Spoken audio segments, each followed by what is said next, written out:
have another tale for you. This one takes place during Christmas week when music is meant to fill the streets, and yet somehow one man never hears it.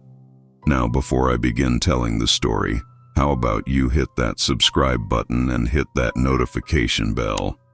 Remember, your support means a lot. Now let us continue. One more thing before we begin. This story is about a man. I'll be telling it in his own words, in first person, so there's no confusion. You'll hear what I heard. Or, in this case, what I didn't. The first time I heard about the caroler, I didn't think anything of it. It came up during a casual conversation at work, the kind that happens when no one really wants to be there anymore. Someone mentioned how quiet the streets had been lately, and another person laughed and said that wasn't true. "There's been a caroler," she said, "late at night." She described it like it was charming. Old songs, soft voice, standing at the end of driveways under the streetlights. Others joined in. Different neighborhoods. Same time, same voice. I nodded along, waiting for someone to ask me if I'd heard it too. No one did. Over the next few days, the caroler became a recurring topic. That's when I noticed something strange. No one ever disagreed about the details. Same songs, same tempo, same pauses, always stopping just before the final line, as if the singer didn't want to finish the thought. Always after midnight, always when the house was quiet. I started listening more carefully to the way people talked about it. No one could describe his face, just his outline, a silhouette beneath a street lamp. I went home that night and listened. Nothing. I made a habit of staying awake. I turned off the TV. I muted my phone. I stood near the door, sometimes with my hand resting on the knob, waiting for a sound that never came. The nights were louder than I remembered. Pipes clicking, wind pushing against siding, distant traffic, but no singing. I opened the door once just to be sure. Cold air rolled inside like it was testing the space.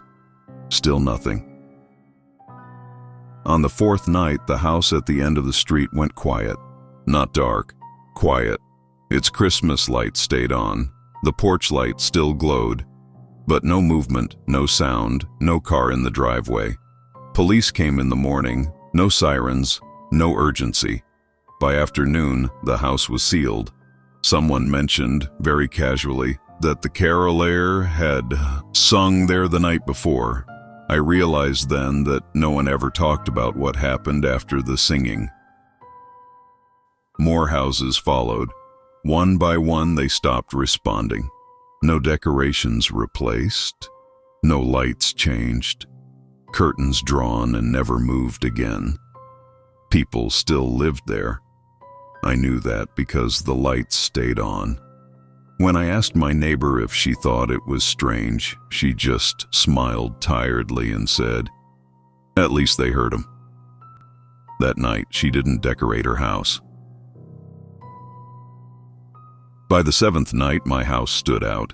Every other home on the street felt muted, like sound had been removed from them entirely. That's when someone finally knocked on my door. My neighbor stood there, eyes sunken, voice barely above a whisper. She asked if I'd heard the caroler yet. When I said no, her expression shifted, not fear, resignation. She told me to listen harder. Then she walked away, leaving her porch light on behind her. That night, I woke at 3:36 a.m.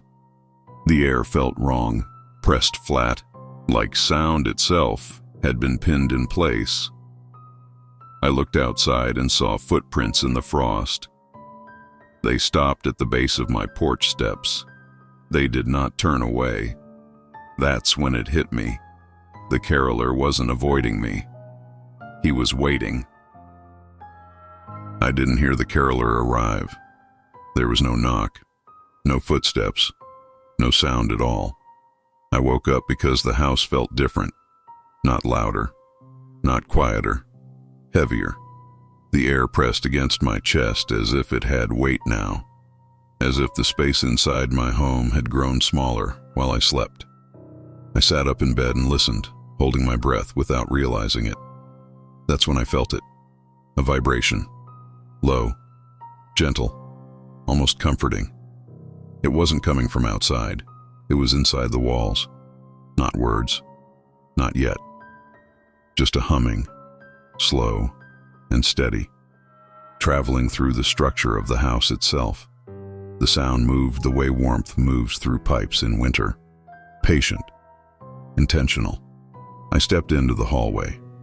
The lights were off, but faint, blue-gray illumination leaked from nowhere I could name.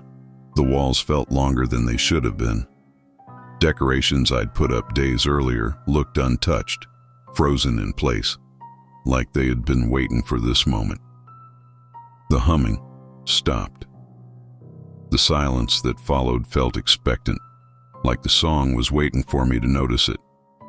Then it began again, closer this time, clearer. The opening notes of a carol I recognized but couldn't remember learning. The melody curled through the hallway and settled in my chest. It stopped just before the final line, and waited. I don't remember sitting down, but suddenly I was on the floor, my back against the wall, my eyes locked on the front door. The humming returned every night after that. Each time it lasted a little longer. Each time the pauses grew shorter. The song filled more of the house, pushing into rooms I tried to avoid. I stopped turning on the lights. I didn't need them anymore. At 3:36 a.m. tonight, the humming ended completely. That scared me more than anything else, because silence means listening. I heard footsteps on the porch, slow, careful, respectful. They stopped right outside the door. I could see light leaking through the cracks in the frame, warm and steady, like a candle held just out of sight. A shadow stretched across the floor toward me, long and distorted, reaching farther than it should have. The door did not open. It didn't need to. If you're listening to this during the holidays and you haven't heard the caroler yet, if your nights are still quiet, if your walls still feel like walls, don't worry. He sings for everyone. Some of us just hear him later. And that was my tale.